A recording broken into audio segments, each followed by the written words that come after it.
We're all looking for, in our marriage, in our family lives, we're looking for love, we're looking for Shalom, for peace, and we're also looking for kavod, for respect.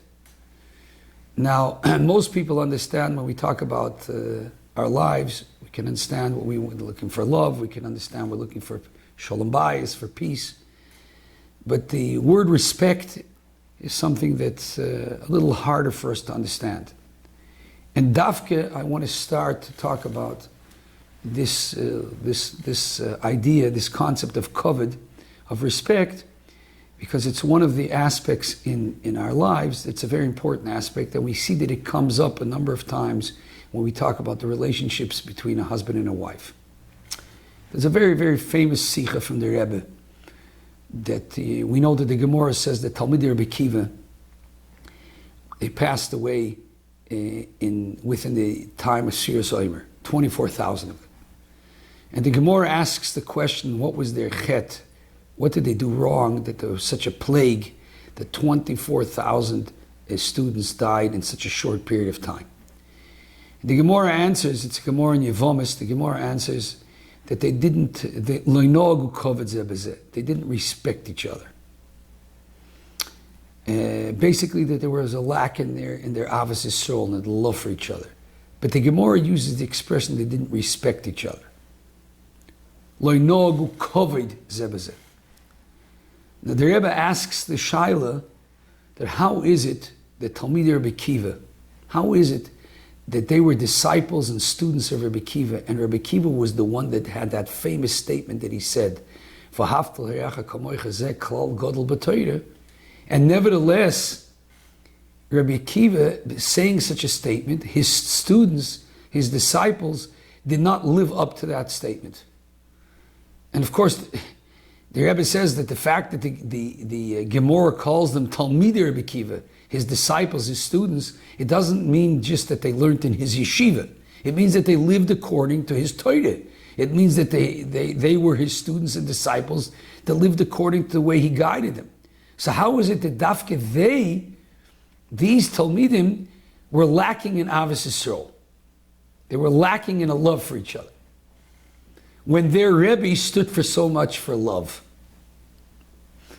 And the Rebbe answers in a letter and also in a sikha. The answer that the Rebbe gives, he doesn't actually say the words, but it comes out from the sikha. The Rebbe says that it doesn't say in the Gemara that they didn't love each other. It says they didn't respect each other. Now the Rebbe says that they did have Avos Yisrael. They loved each other. Their Rebbe told them that there should be love. And because they had love for each other, each one of these Talmidim, when they were learning, they internalized what their Rebbe taught them, Rabbi Akiva. They internalized it. And then they expressed what they learned according to the personality that they were. Each and every individual had his own character and his own personality. And being that he's an individual with his own character, his own personality, he internalized and expressed what Rabbi Akiva taught him according to the way he was built in his personality and his character. If he was a happy-go-lucky type of a person, a joyful type, he internalized it in a joyful way, and he also expressed it through joy. If he was more of a serious individual, so he internalized everything that he took in a more of a serious type of a way, and he expressed it in a more of a serious way too, depending on his personality and who he was as an individual. And being that he loved his fellow student, and his Rebbe taught him that we should take an interest in other people, and we should share with other people and give to them what we feel is important and what we know is what's true and what's right. So they turned to each other, each one trying to help the other individual, to influence him, to explain to him what the Rebbe really meant. And when the joyful individual turned to his colleague, his fellow student, who was a very serious type, and he said to him The Rebbe wants more simcha. He wants more joy. You're too serious. That's not what he meant. And when the serious individual turned to the joyful type, and he said to him, you're just too happy-go-lucky all the time. A little bit more serious, a little bit more to be serious about things.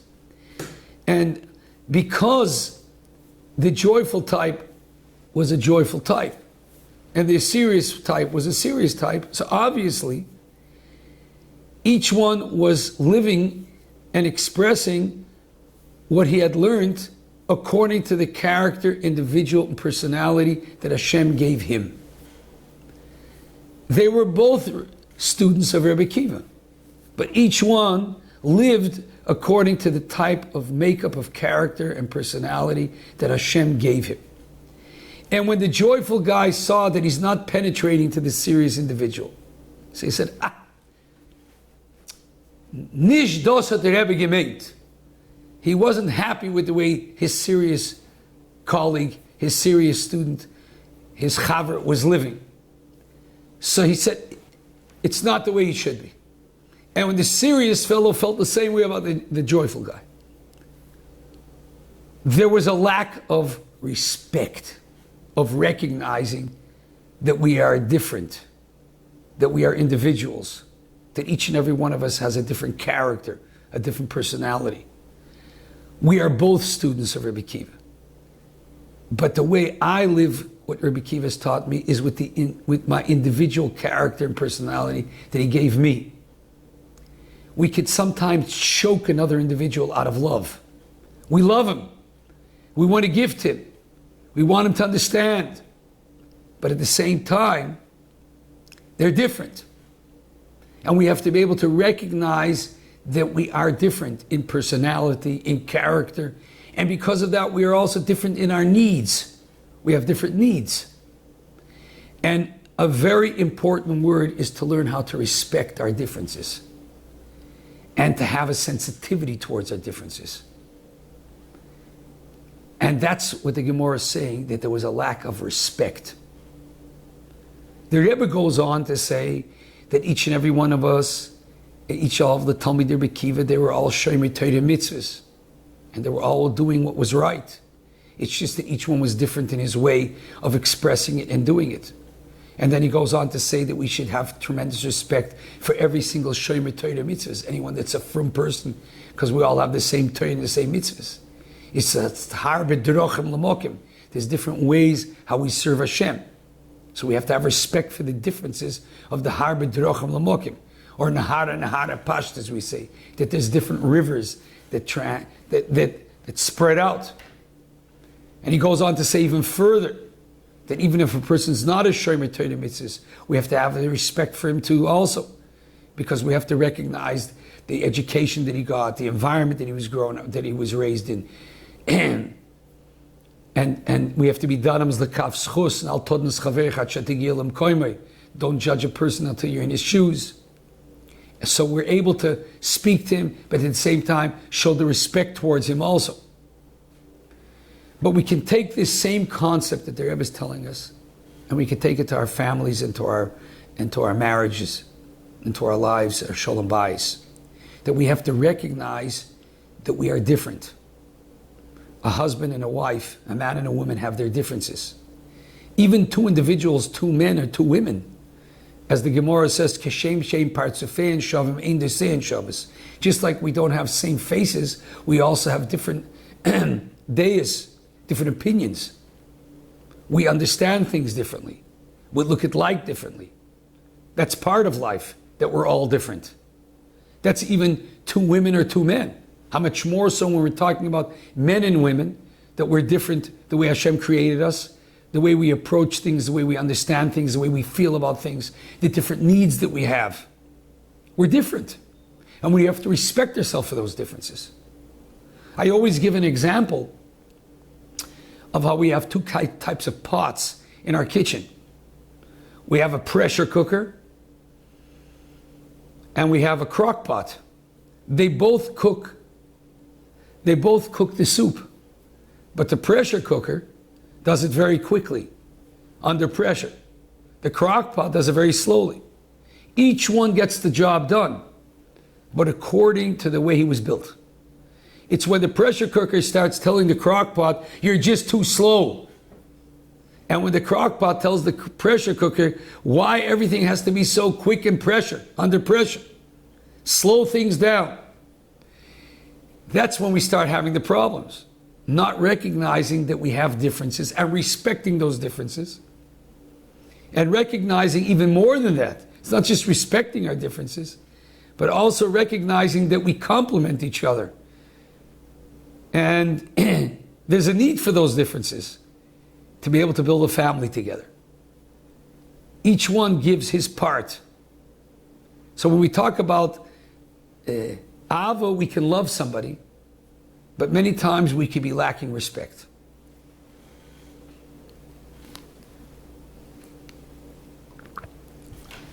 Let's to give an example. We have differences. Let's take, for example, clothing. Many times people will come to me, men will come to me, and they'll tell me, I don't understand what's going on. My wife tells me she doesn't have enough shoes. She has to buy another pair of shoes. And he tells me, open up the closet. She's got 10 pairs of shoes. What do you mean she needs another pair of shoes? I have a pair of Shabbos shoes. I have a pair of weekday shoes. How many shoes do you need? Or they'll tell me, she says she doesn't have what to wear. She doesn't have enough clothing. And open up the closet. So many dresses. So much what to wear. What do you mean she doesn't have what to wear? She doesn't have what to... And I tell them back and I say to him, I want you to understand something. There's the difference between how you look at clothing and how your wife looks at clothing. Men and women have a completely different need and a different understanding of what clothing is all about. And I'll give you an example to that. Many times, a husband will want to surprise his wife. Very nice. He wants to buy her a present. And he'll go out and he'll trouble himself. He'll get herself a nice piece of jewelry. He'll buy something. He spent a lot of money, relatively speaking. And he comes home and he's so happy, feels good about himself, that he's thinking about his wife. He's sensitive. He's bringing her home a gift. And he walks in and he gives her the gift. And she looks at the ring, or she looks at the necklace, or she looks at the bracelet. And she'll all of a sudden say a statement. That's not me. I can't wear such a thing. It's not me. And the husband will look at his wife and say, not you? Of course it's not you. It's a ring.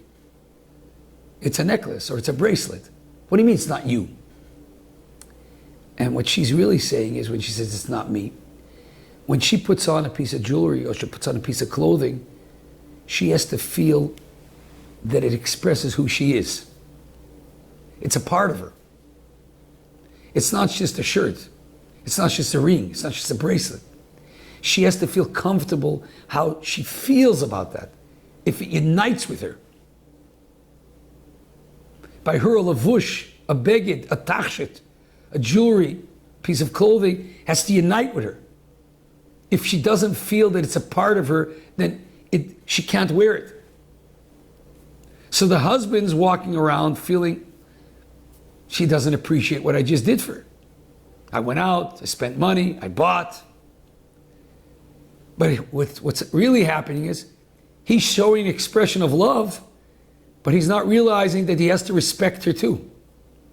And she can't put on a piece of jewelry or a piece of clothing that she doesn't feel is really what she feels comfortable in, what really is a part of her.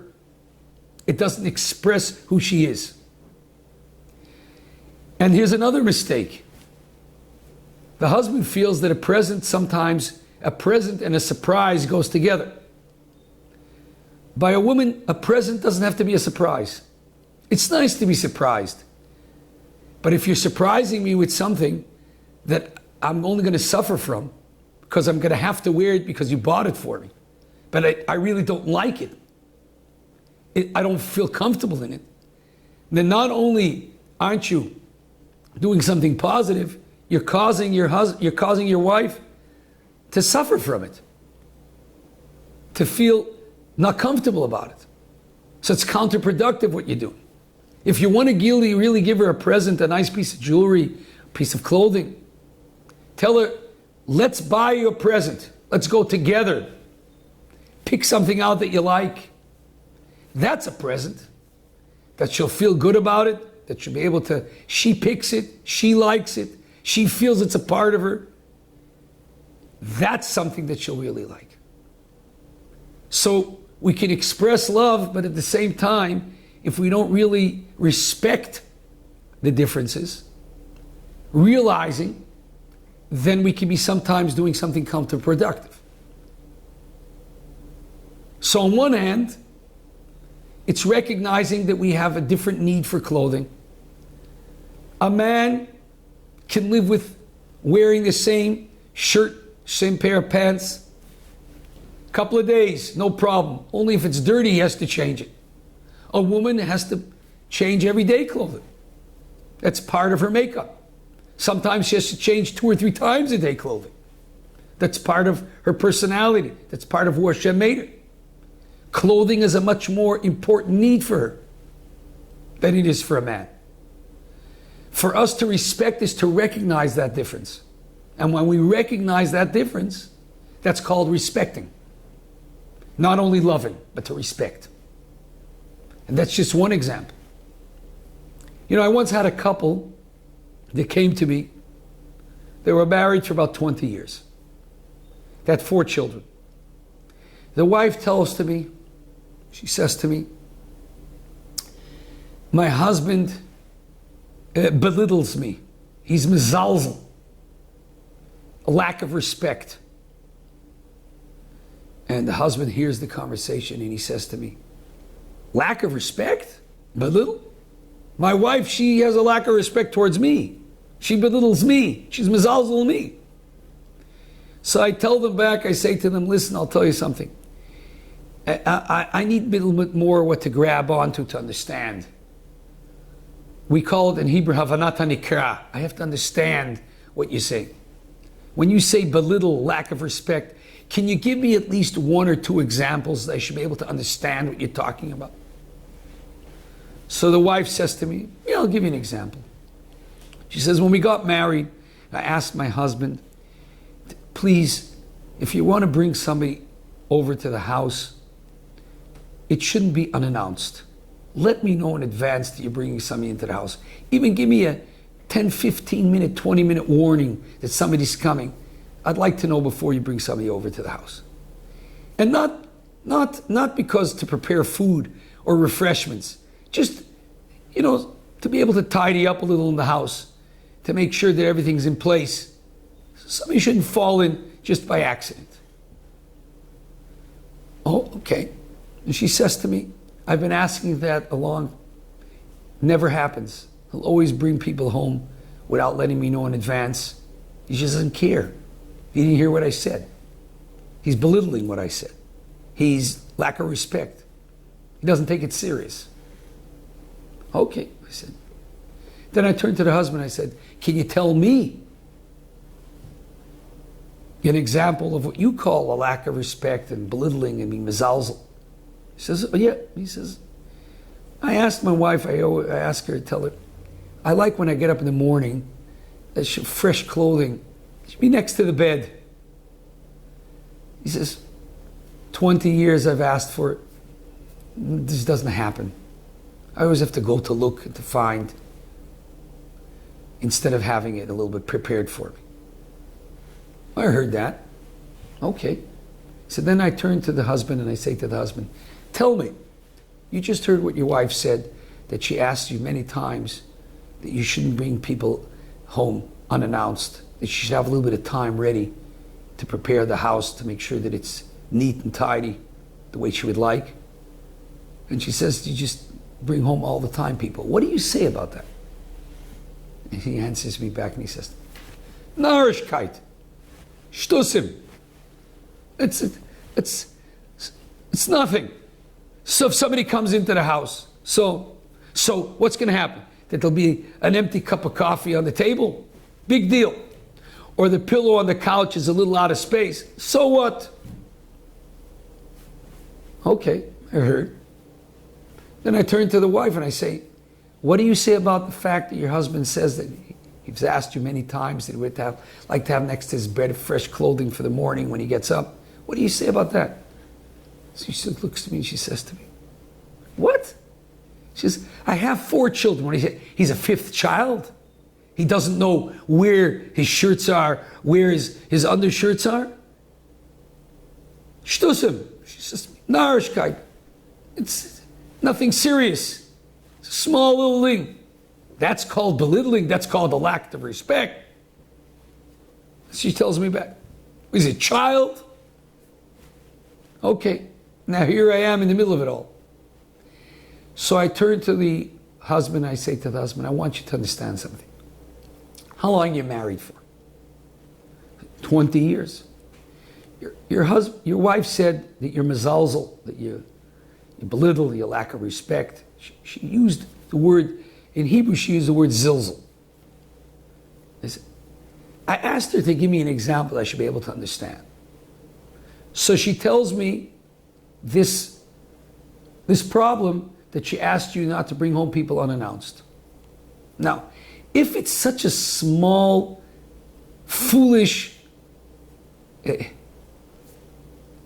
thing that really has no value, why do you think after 20 years that would be the first thing that she brings up to give me as an example to show that you're belittling her? The answer I tell him is because in your eyes, it's foolish. In your eyes, it's small. In your eyes, it doesn't count. But in her eyes, it counts, it means something. It's important to her. How do I know it's important to her? Because she just said it's important to her. She expressed herself. It bothers her. So even though that in your eyes it doesn't mean anything, in her eyes it does mean something. That's called to respect what's important to her. That's respect. That's not to just love, it's to respect, to recognize that there are things that are important to her, that it might not be important to you, but it is important to her. And then I turn to the wife. I say to the wife, you've been married 20 years. I asked your husband to give me an example of something that bothers him, that he feels that you're not respecting him enough, that you're not taking him serious enough, that you don't care. And he said a story about fresh clothing next to his bed when he gets up in the morning. And I said to the wife, I'm not going to go into now to be a psychoanalyst, to start explaining and to get into the bottom of it, why fresh clothing in the morning is by him so important. You know what? It could be maybe he saw it, that's how he felt love from his mother. But that's not important to me right now. What's important to me is that after 20 years, he gave that as an example, which means that for him, it's important. He feels more respected and loved by that. So in your eyes, it might be foolishness. It might be not the value. But in his eyes, it's important. How do I know? Because he expressed it. That's called to respect the difference. I want to say a golden rule. That's a very important rule that a lot of us lack. The golden rule by me is, what is important for my spouse becomes important for me. No matter how I look at it, no matter how I feel that it's unimportant, if it is important to my spouse, it becomes important to me. Because this is who I am living with. And this is what is important for her. Or this is what is important for him.